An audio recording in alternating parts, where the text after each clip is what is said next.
Speaking of generosity, we've got some guests here with us today who will leave after church and drive to the Colorado border to begin a 5-day, 500-mile bike ride called Bike for the Light, and they'll be raising money all week long for Speed the Light, which is something we already support. You may not even know that. We support a lot of things, and so I want to give honor to these guys. But most of them are sitting right here, and then two of our own, Guy Gleason, who's serving in kids' church today, because real men serve in kids' church, and bam.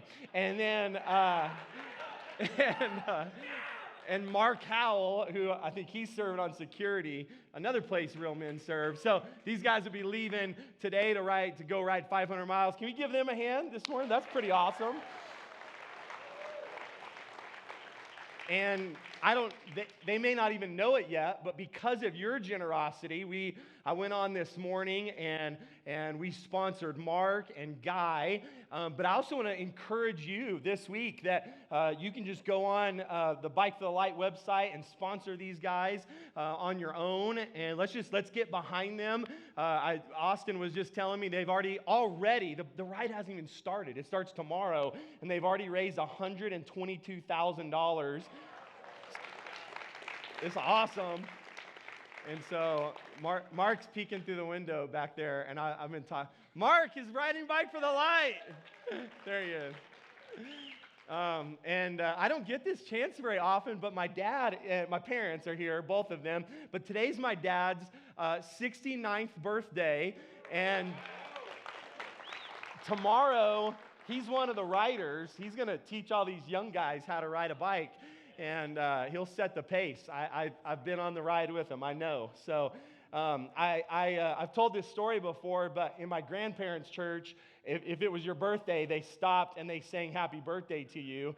And so we're going to do that this morning for my dad, because I don't ever get to do this. And I don't know if you've heard this version before, like 6 of you have. So you can join with me, or if you don't know it, you can just clap, stomp your feet, yell, just do anything that you feel might be appropriate. But this is what they would sing in my grandpa's church. They'd say, happy birthday to you, a happy birthday to you, every day of the year. May you find Jesus near, a happy birthday to you, a happy birthday to you, and the best year you've ever had. It's also Frank's birthday today. but I'm not singing again. I'm just not because I don't love you, but because people will start leaving, Frank, if I start singing again. So, man, what a great day. We're in a series right now called Out of the Cave, and it's a series about mental health, and I really hope that it has been helpful to you and your family. I have this week especially we've heard some really amazing testimonies about what God's doing in your life. Thank you for sharing those with us. It's just amazing to see what God has been up to. And one of the things we've said every single week in this is that there's a stigma around this subject, and it's a stigma that we're not okay with. And so we've said, you know what, we're going to change the way this conversation is had. We're going to normalize it, right? And so today, I promised last week that I had a treat for you, okay? So here it is. Let me tie these two things together. This summer, we were flying home from vacation, and we had a couple hours in an airport, which is becoming more and more normal now to have hours in an airport. And so we got some lunch. We ate a cheeseburger, and on the way to lunch, the girls noticed a vending machine. And I don't know if you've seen this, but it was a vending machine that sold cookie dough. Does anyone like cookie dough? And so they convinced me to go back after we got our burgers and to get some cookie dough. So we got cookie dough. It's by a company called Dope, all right?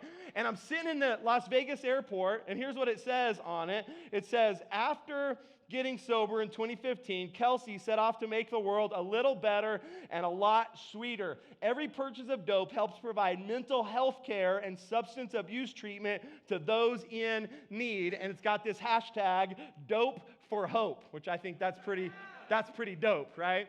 And so the girls and I were eating this, and I went on the website. I don't know if you watch Shark Tank, but she launched on Shark Tank, and there's a whole part of her page. In fact, I got an email from them this week that said, join us in September as we celebrate Recovery Month, and talked about, breaking the stigma. And so I just thought, you know what? I should share cookie dough with everyone at Harvest because we're talking about breaking this stigma. And so our hospitality team is ready right now. We have 4 flavors, okay? And so if you don't get the one you want, just trade with your neighbor, okay? And they're going to give you spoons. And so you can just eat cookie dough while I'm preaching, and it might make my preaching better. You never know, You might leave today like, was it that good or was it the cookie dough? Yes, okay? All right, so I'm going to just keep going while they're handing out cookie dough. Are you excited? Yeah. See, other people took off this Sunday, it's Labor Day. They went doing whatever they're doing, but you got cookie dough today, all right? One more quick announcement. We've been talking a lot in this series about getting the help that you need, not being afraid of going to a counselor or a therapist. And some of you have asked, who do I go to? Where do I start? And so our friend Clint Montgomery has been working for several months now to create a resource to help you to know where to go. And so we have that resource available starting today, and you can pick that up at the hospitality desk on your way out. And as we update this, because what's happening, Clint is actually calling counselors and talking to them and kind of going through a vetting process so we can give you good information. And so we'll update that, and as we do, we'll just keep updating that resource that's out at the hospitality desk. So if you need that, stop by and pick it up. And then I have one joke, just because I know you really enjoy my jokes. And so, why is therapy a lot faster for men than for women? Why is therapy faster for men than it is for women? And the answer is because when the therapist says, it's time to go back to your childhood, the men are already there. They're already there. I see wives right now pointing at their husbands like, mm-hmm. We've talked for 5 weeks now, and we've used the story of Elijah as we've talked about this subject of mental health. What I want to do these next couple of weeks is I want to pull out some other stories from the Bible, because Elijah's not the only one that can help us as we talk about this subject. So today, we're going to talk about a guy named Joseph, and today's message is titled Triumph Over Trauma. Triumph Over Trauma. And I know some of you are still getting your cookie dough, but we're going to pause for just a second, and I'm going to ask you to pray. We call this our 30-second prayer. And I'm just going to ask you, will you position your heart to hear from God today?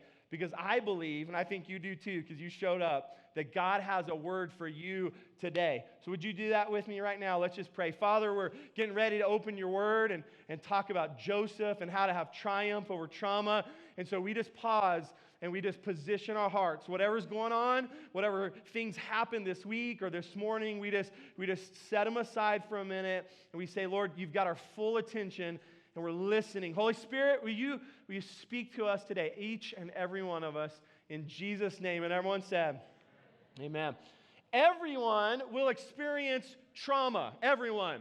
I'll tell you a story. I'm going to tell you a story about my wife, Pastor Lisa. She's our kids pastor, so she's not here in this room today. But I got to set up this story like this. I know who likes cookie dough. How about this? Who likes hot dogs? Do I have any hot dog? All right, I know my friends are, okay? I love hot dogs, okay? In fact, in college, I had an appliance in my dorm room called the Hot Diggity Dogger, okay?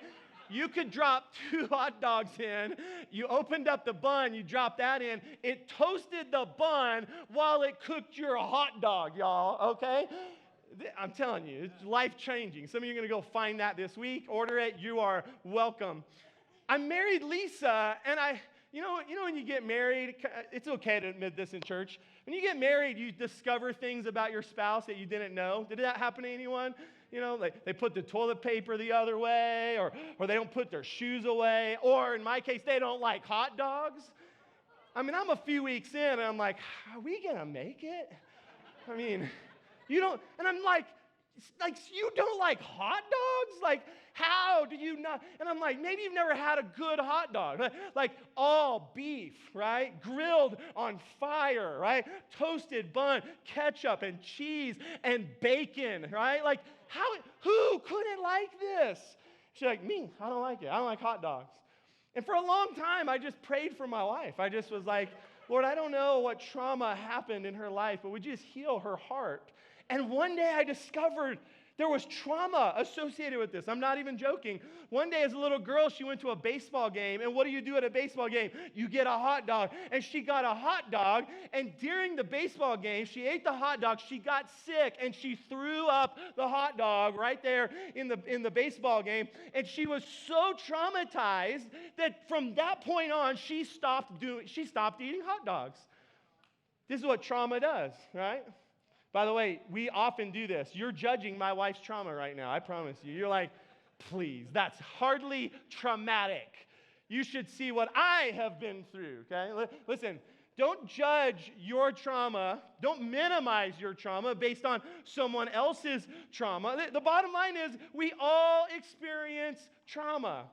Professionals, actually, they put it in like three main categories. There's acute trauma, which, by the way, it's not cute at all. But acute trauma, that was a bad dad joke, it's a single one-time event. Like maybe you're in a bad car wreck, right? That would be an acute trauma. And then you've got some trauma associated. And every time you see brake lights, you're like, ah, right? That's an acute trauma. You've got chronic trauma. Chronic, it happens over repeated, prolonged exposure to highly stressful events. Physical abuse would be in this category, domestic violence. Third category is complex trauma. This is exposure to multiple traumatic events. So examples would be a sexual abuse, human trafficking. Turn the news on right now and watch what's happening in Afghanistan. They're right now they're experiencing this complex trauma. We all experience trauma. If you just think about some of those stressful events in life, these are traumatic events. You're going to face more than likely in your life the death of a loved one, or maybe you lose your job, or you start a new job. Getting married can be traumatic, and that's a wonderful trauma. But all of a sudden, two worlds are colliding, and there's just some trauma associated with this. Or maybe you've been through financial problems, or Lisa and I just experienced this trauma building a new house, right? My uncle came to see our new house yesterday, and I said, you might be looking at the last house will ever build in my whole life. Like we survived, and I don't know if I want to survive it again. It's a little traumatic, right? Other traumatic events, this next one, all I have to say is one word: cats. Cats, traumatic.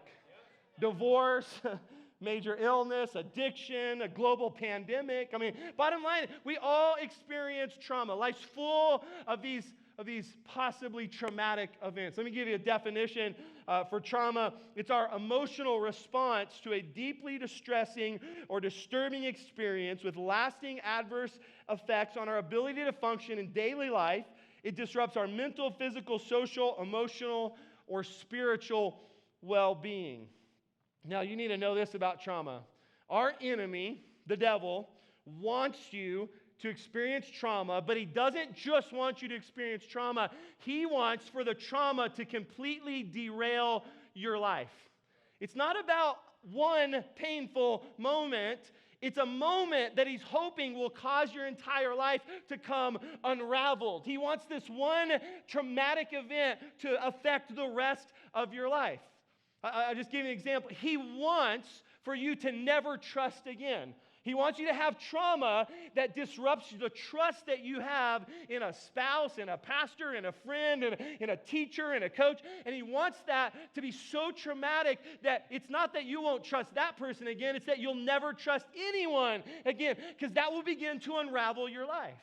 He doesn't want you ever to love again. Maybe you've loved someone and they hurt you, and then on the other side you said, I'm going to protect my heart. I'm not going to love again, because when I love, I get hurt. And guess what? When that happens, the enemy wins. It's not about the one event. He wants this to affect the rest of your life. He wants you, the enemy wants you to hold on to unforgiveness. The enemy wants you to stay angry. The enemy wants you to stay bitter. The enemy wants you to be wrapped up in fear and anxiety. And you need to know this. The enemy is cunning. He's cunning. There's this verse in Isaiah, and it's a great verse, but I'm going to teach you something out of it. Isaiah chapter 54, verse 17, it says this. This is the good news. It says, no weapon formed against you will prevail. That's good news, right? No, I thought it was. I don't know. Maybe you don't. No weapon the enemy forges against you will prevail. That's good news, right? Now here's the deal. That word forged, no weapon forged against you. Have you ever seen the TV show Forged in Fire? Have y'all seen that? Or if you've been to Austin's Garage, you've seen it live there. He builds knives. On Forged in Fire, they give them a block of metal and they forge it into a sword or a knife or some weapon, and then they test it. And that's my favorite part. You know, they hang like a raw fish up and they try to cut it in half, or they chop a piece of wood with it, or what. It's just, I don't know. I just like watching that. This gives us a way to understand this verse in Isaiah, that no weapon forged against you will prevail. Because that term forged means this. It means specifically designed for you. In other words, your enemy, the devil, he's not just randomly bringing pain in your life. He's down in his workshop analyzing you and your family and how you're wired and how you respond to things. And he's literally forging a specific weapon to bring against you, because let's just face it, some weapons are they're more useful against you than other weapons. And the idea is this: he doesn't want to just hurt you. The scripture is very clear. He's out to steal, kill, and destroy. So he's down there like forging this very specific weapon. And the weapon for you is not the same weapon for your spouse or for your friend or for your neighbor. He's literally designing something in hopes that when he brings that pain into your life, that everything after that point will derail. He wins when you stop living the life that God designed for you. In the same way the enemy's designing something to come against you, Jesus has designed a life for you. He's given you a purpose, and he's called you, and he's invited you to live, John 10:10, this life to the full. But the enemy, he wants to prevent you from living that life. So let's talk about the biblical truth about trauma. And I won't talk much about this first one because I've already kind of dealt with it. But biblical truth about trauma, number one, is that we all experience trauma. I wish that following Jesus meant that you never experience pain again. Wouldn't that be awesome? Like as soon as you signed up, I'm following Jesus, it's like the devil's just, oh man, I can't mess with him anymore, you know? Wouldn't that be awesome? That's not what happens, and you know this. 1 Peter chapter 4, verse 12 says this. I love how he says it. Dear friends, do not be surprised at the fiery ordeal. That sounds traumatic, right? Don't be surprised at the fire ordeal that's come to you to test you, as though something strange were happening, right? Sometimes I see this, believers like, it's just so strange. I just don't know why all this stuff's happening. You know, I'm covered by the blood, right? Don't be surprised. Every one of us are going to experience trauma. In fact, I know this isn't encouraging. You're going to experience trauma multiple times throughout it's part of life because we're living in a broken world. You're going to experience trauma. Number two, the biblical truth about trauma. God's not the author of the trauma, but if we'll let him, he'll be the healer. He didn't cause it. He doesn't create it. But if we'll allow him to, he'll be the healer. I've seen too many people on the other side of trauma that have turned their backs on God. And this is part of the plan of the enemy. He wants to derail your life. And sometimes on the other side, people go, well, God let this happen. And so that's not the kind of God that I want to serve. And we get confused. Like, why did God? And people eventually go, they switch from he allowed this to happen to, well, I can't believe God did this. Listen, God's not the author of your trauma, but God's the healer. Hebrews chapter 2, verse 17 and 18 says, for this reason, he had to be made like them. Who's it talking about? It's talking about Jesus. It says, for this reason, Jesus had to be made like you and I. He had to be made like us, fully human in every way, in order that he might become a merciful and faithful high priest in service to God, and that he might make atonement for the sins of the people. He himself suffered when he was tempted, and he is able now to help you when you are tempted. This is the Savior that we serve. He knows what you're walking through. He knows what you're dealing with. He knows, he understands. And if you'll allow him to, he will be your healer. And I just want to give you a preview right now. I don't normally tell you this, but I want to get your heart ready. We're going to give an altar call at the end. And I'll just tell you right now, I'm just going to ask you, if you have trauma in your life that you would like to find triumph in today, I'm going to ask you to meet me down here. And I'm just telling you, we've been praying for this all week long. And God's going to show up. And if you'll allow him to, he will heal those traumatic parts of your life that you've been holding on to, that you've been wrestling with, that have almost taken you out, but they haven't, because you're here today, and God is going to bring healing, because that's who he is. Does anyone believe that? Biblical truth about trauma. Number 3, God is with you in the trauma. Anyone thankful for that? Often in trauma, we feel abandoned and alone. God didn't promise a pain-free life, but over and over, his promise is to be with us.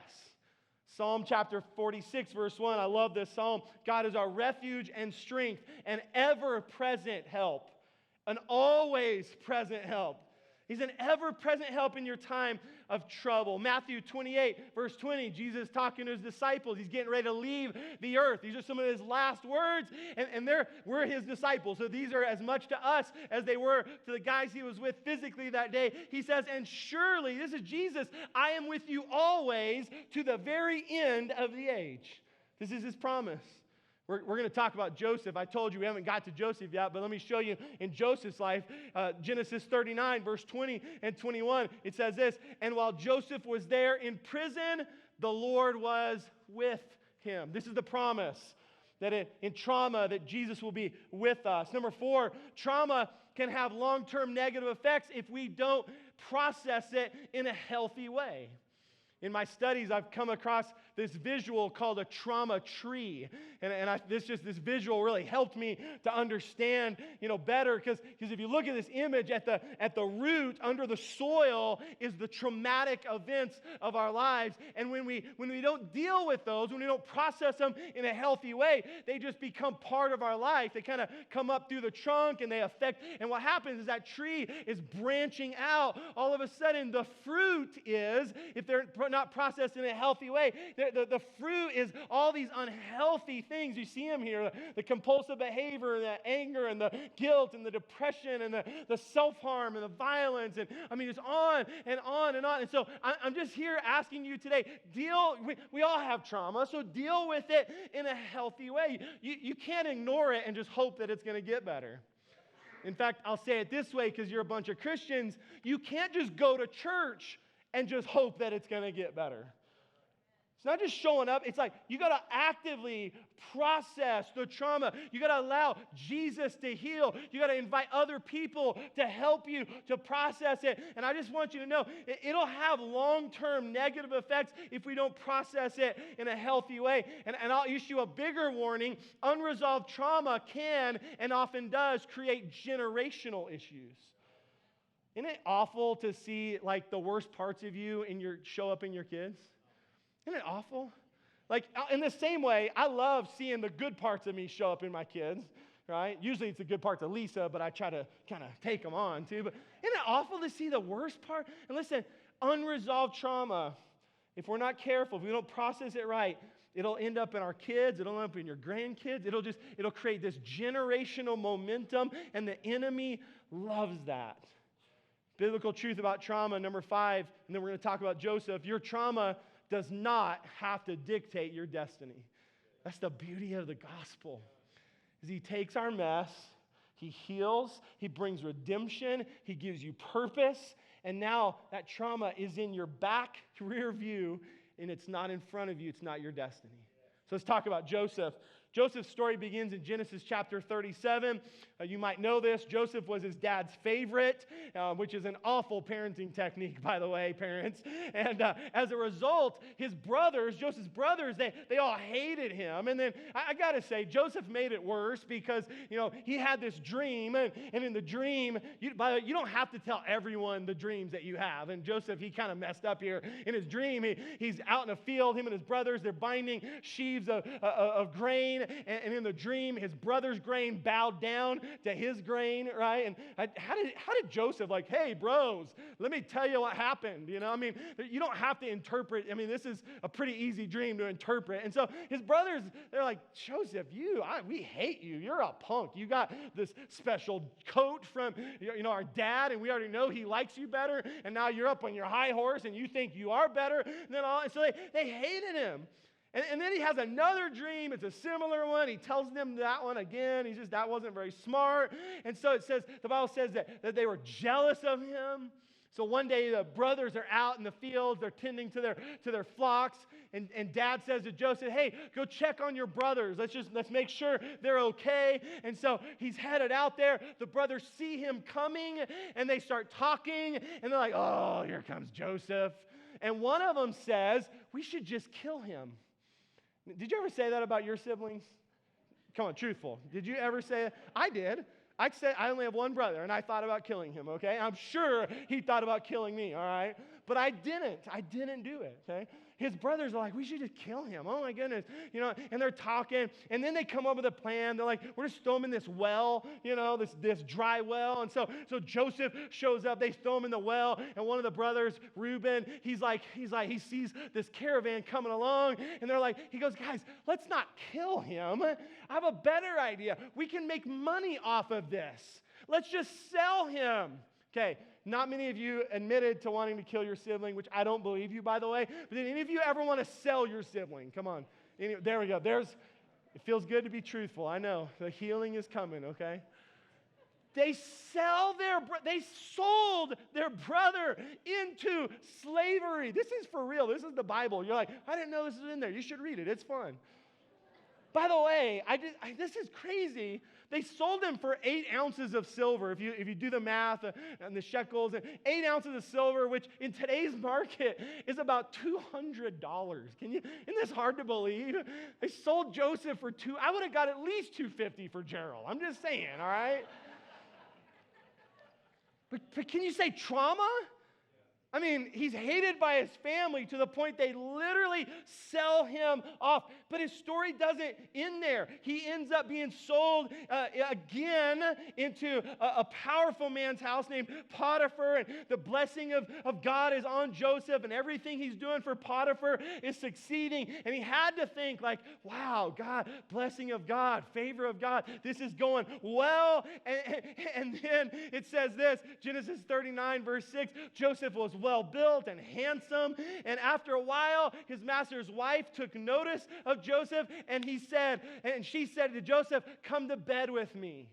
Now, married men, let's just practice right now in case that question ever comes up. The correct answer, you can just say it real loud right now, is no, okay? The correct answer is no. Okay, good. I just want to make sure we're not confused on this. And Joseph said no. He did the right thing, right? He told her, he said no, but she grabbed his coat and then she made this false accusation and she threatened. And so Potiphar gets mad. They grab Joseph. They throw him in jail. Can we say trauma? This is a major trauma, right? This is major, major stuff. But if you know the end of Joseph's story, and a lot of you do, you've read your Bibles, you know that Joseph found a way to work through it and to live a healthy and whole life. So how do we find triumph over trauma? That's what we're trying to do today. How do we find triumph? Number one, admit what happened. You got to admit what happened. Some people want to ignore the trauma and hope that they just magically get better, kind of be the ostrich, right? Stick their head in the sand and just like, I hope it goes away, and it doesn't. Some people get angry and they just spend the rest of their lives just taking it out on other people, taking it out on their spouse or their kids, or there's just anger. Some people they just stop taking risks. They live this just boring, safe life. They're afraid to follow the call of God, and afraid where is this going to go. Some people, they just live the rest of their life gripped with fear and anxiety. Some people push others away to protect their own heart, and they live the rest of their life lonely and isolated. Some people look for a way to cope, and they end up in a life of addiction. Listen, none of these these aren't good. These aren't healthy options. And I just believe that the first step is to admit what happened. What this does is it validates the trauma. It's just this simple. It's real. It happened, and it really sucks. But it's real, and it happened, right? That's all it's admitting. It's like, this actually happened to me. And often, the hardest person to be honest with is yourself. So you got to start by being honest with yourself, and then you can be honest with others about your trauma. So you might want to, maybe you write it down, right? This would just be a suggestion. Maybe for so many, it's hard to verbalize the trauma. It's too hard to say. So we start by writing it down, and then a next step would be to talk to a trusted friend, and then a next step would be to process this with a counselor. Like, these are ways for us to take this step of admitting what happened. If we go to Joseph, he ends up interpreting some dreams while he's in prison and for some other prisoners. And after one of them gets out, he shares with Pharaoh that Joseph has this God-given gift to be able to interpret dreams. And so Potiphar sends for Joseph, and then Joseph does the same thing. He interprets Pharaoh's dream, and as a result, he gets out of prison, and now he's put in charge of all of Egypt. And if you keep reading, you find out Joseph gets married, and he has two sons. And in Genesis 41, it says this: Joseph named his firstborn Manasseh and said this: "It is because God has made me forget all my trouble and all my father's household." You see, this one verse helps me to see that Joseph was able to get to a place where he could admit the trauma. It's not that the trauma didn't happen. He wasn't ignoring that it happened. He got to a place where he could admit to God, and God was able to bring healing to his heart. And I just want you to know today, I don't know your trauma, but I know that God can bring healing if you'll let him. It begins when you admit it. Number two is this: how do we find triumph over trauma? Number two, you just got to stay in the game. You just got to stay in the game. Too often, after significant trauma, the person is physically alive, but they stop living. They stop living life. I probably shouldn't tell this story because of the Bike for the Light guys here today, but I bet a bunch of them have had some similar experiences. I remember years ago, my brother and I went out for a bike ride, and it had rained just a while before the ride, and it stopped, and so we're like, yeah, we can get out, we can get some miles in, and so we took off, and we were on this trail that kind of winds through, some trees, and we came around a corner, and just the rain that had just happened had washed, some mud right across the trail. And I remember, do you ever have these moments where it's like time is just moving so slow, and in your brain you're like, oh no, right? That's what's happening in my mind, but it actually is happening fast. And I remember hitting that mud, and both wheels just slid out from under me. I just crashed hard. And I remember as I'm crashing, I'm like turning like, Gerald, watch out. And he hits, and he hits me. It was like double trauma, right? And I remember we got up, and we're like, pulled our bikes out of the trees, and we're like straightening the handlebars. I'm like, dude, you have mud all, and we're like, wiping the mud off, and I'm, instantly sore. Just like, oh gosh, this is awful. And I remember like, if I'm going to get home tonight, I'm going to have to get on this lousy bike again. It's the last thing I wanted to do, right? The bike hurt me, right? Like, I didn't want to do that. And I remember, like, it took a little, I had to, like, convince myself, like, you're just going to have to get back on the bike. Listen, the enemy's plan, I'll just go back to this idea, is not just to bring you pain, it's to derail you. In other words, if you don't get back on your bike, he wins. If you don't get back in the game, then the enemy wins. If you lose sight of your purpose and you just like live this safe life, then he wins. Listen to me, church. I'm not minimizing your pain. I'm not at all minimizing the awful things that have happened in your life or to you by some. I'm not minimizing, but I am pleading with you today to stay in the game. Allow God to bring the necessary healing. Rediscover your purpose. Put one foot in front of the other and just stay in the game.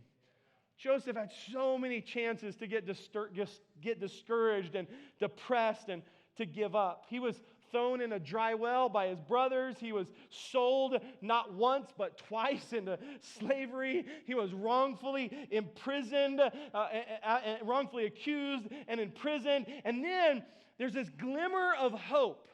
He's in prison and he meets the cupbearer to the king who had also been imprisoned. And the cupbearer has a dream and Joseph interprets the dream. In Genesis 40, Joseph says to the cupbearer, because it was a good interpretation. It was like, hey, you're going to get out. You're going to be restored. And then he says this, but when all goes well with you, cupbearer, remember me and show me kindness. Mention me to Pharaoh when you get out of prison. I was forcibly carried off from the land of the Hebrews, and even here, I've done nothing to deserve being put in this dungeon.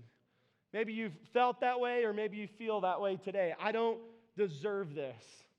I don't deserve that my spouse cheated on me. I don't deserve that this person hurt me. It's not fair that my loved one died. I don't deserve this diagnosis. I don't deserve this divorce.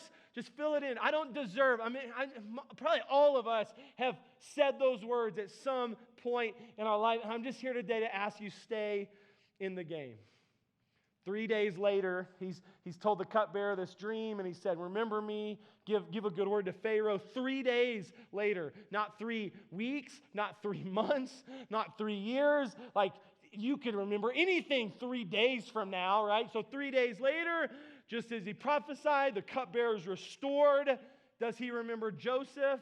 Genesis chapter 40, verse 23, one of the most sad verses, I think, in this whole story, says the chief cupbearer, however, did not remember Joseph. He forgot him. How sad is this? Have you ever felt forgotten? Right? It's like, does anyone even see me? Would anyone notice if I'm gone? Is anyone paying attention? Why am I even in this world today? This is how chapter 40 ends. He's forgotten. Now chapter 4, turn the page, and chapter 41 starts like this. When 2 full years had passed, Pharaoh had a dream. So this is the next part of Joseph's story, right? We're about to get into the exciting part of the story, the part that we all like, the part where he gets out and he helps his family and he solves a famine problem for the whole country. Like, that's the exciting part. But I just want you to see today, he stayed in prison another 2 years. He sat there having to deal with the pain and the trauma of all. Life dealt him some really bad hands. Am I right? He sat in prison for 2 more years, but he found a way to stay in the game. So let me just speak directly to you, as direct as I can. Staying in the game means 2 things. Number 1, it means staying in your lane and living with purpose.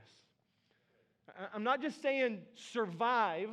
I'm saying on the other side of trauma, discover the purpose that God has for you and live out that purpose. For the Christ follower, it's not just about living, it's about living with purpose. Number 2, staying in the game does mean staying alive. I've talked a little bit about suicide during this series, but I don't want to be accused of beating around the bush, so let me just be really clear with you today. The enemy wants to take you out. The enemy wants you, he does want you dead. The enemy wants to kill you. The Bible's clear. He's here to steal, to kill, and to destroy. But you also need to know this today. The devil is a liar. He's a liar. John chapter 8 talks about the devil like this. It says, when he speaks his native language, for he is a liar and the father of lies. The idea is this. If the enemies, we think this is politicians, but it's actually the devil. If his lips are moving, he's lying. I'm just telling you, the enemy is a liar. When He whispers in your ear at 3 in the morning when you can't sleep and He says, your life is worthless. What are you even doing here? It's a lie. When the enemy tries to tell you that no one would notice if you're gone, it's a lie. When he tries to convince you that you're not making a difference in this world, it's a lie. When he tries to convince you the world will be better off without you, it's a lie. When he tries to tell you that suicide would be the best option for you, it is a lie. Don't believe the lies of the enemy. Stay in the game. Listen to me. There is hope on the other side of your trauma. It's so hard to see. It's so hard to see in that moment. It's so hard to see through the pain.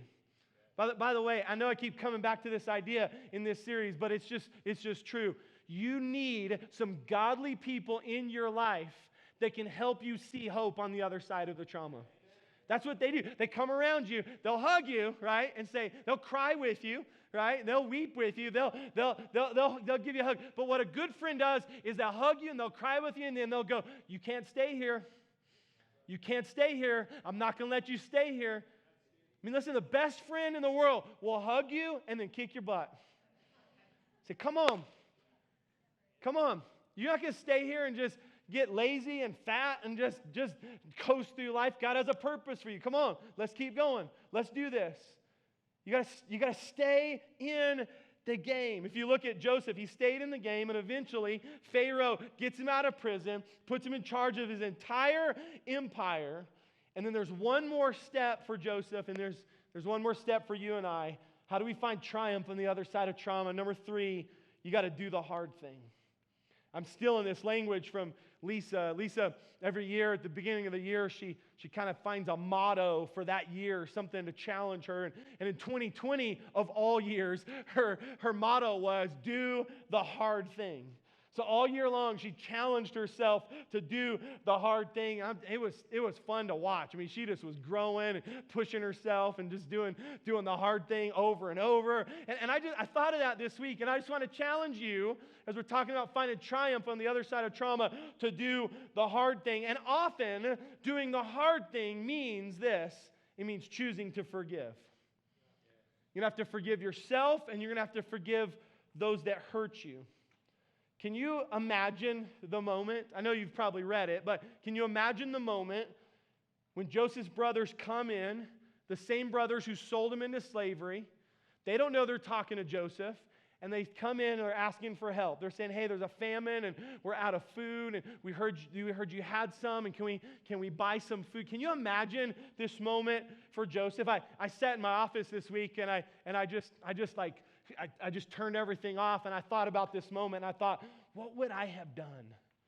What would I have done to the people that hurt me the most when they came and now they're asking for my help? Would you think about that for a second today? How would you respond? Some people, you're instantly saying revenge. I would pay those suckers back. Oh my goodness, right? Some of you are like, I just ridicule them. Like, help you? Right? You figure out a way. Like, I'm gonna ridicule it. Some of you, your natural go-to is confrontation, right? You just immediately like, you sorry fools, I'm your brother, and now and you just go off, right? Just anger, confrontation. Some of you just would avoid it, make your assistant deal with it, right? Some of you just stuff it. I'm not going to talk about it. I'm just going to keep it. Just keep stuffing. I've stuffed it all these years. What's another one? It's not going to hurt me. You just stuff it. Joseph did the hard thing, and he chose to forgive. Genesis 45, verse 1, he says, Joseph could no longer control himself before all his attendants, and he cried out, have everyone leave my presence. Watch this. So there was no one with Joseph when he made himself known to the brothers. There's so much in this verse. I wish we had time to unpack it. Let me just ask you this. Can you forgive someone without exposing their sin? That's what Joseph does right here. That's what Joseph does. And I'm going to get on to our culture today a little bit, okay? And if the shoe fits, and you just wear it, okay?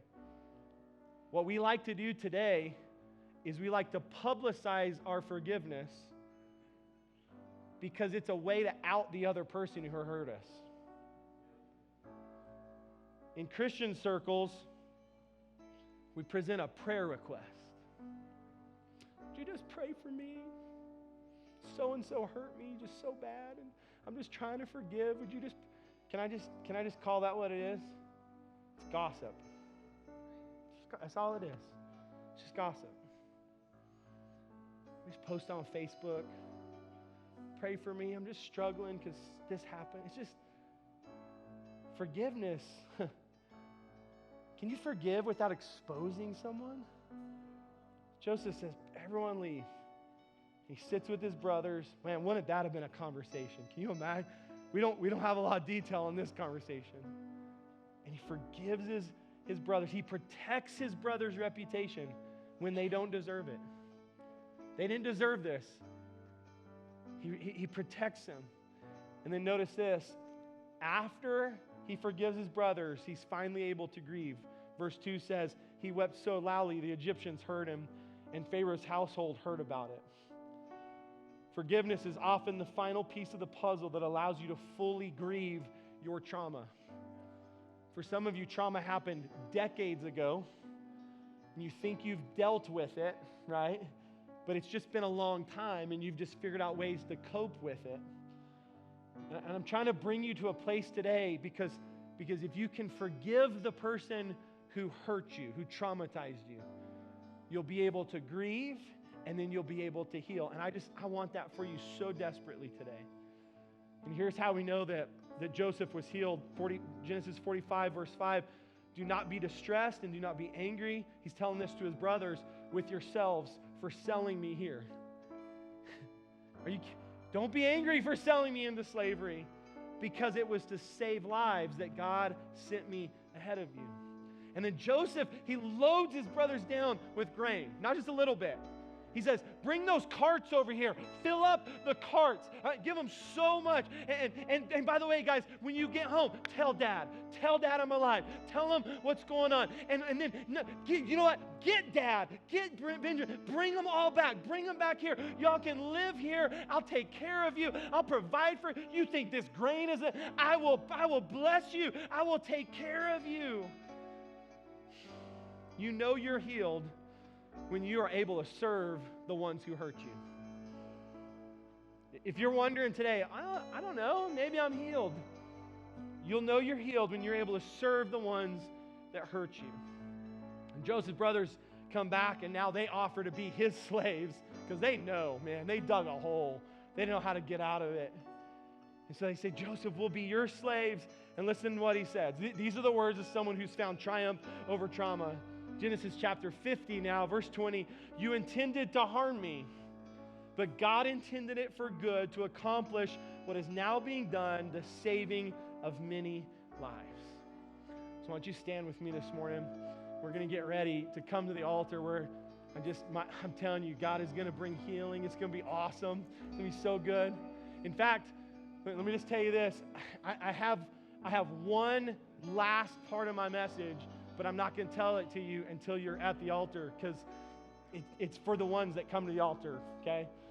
So our worship team's gonna lead us in one song. We're not going to take long with this. And I know it's hard. I've been here. But I'm asking you today, if you're here today and you need triumph over your trauma, would you just meet me right here? We're just gonna pray. I'm telling you, this is a faith step. You're like, Pastor, why do we do that? I don't want to get out. I don't want people to know. I mean, can't God heal me at my seat? Yeah, he can. But I'm just telling you, so often he's waiting on us to just take that step and say, God, will you take this mess and bring healing to my life? And so I'm going to ask you to meet me here. I'm going to tell you the very last part of my message once you're here, and then we're going to pray, and God's going to bring healing. Worship team, lead us for just a moment.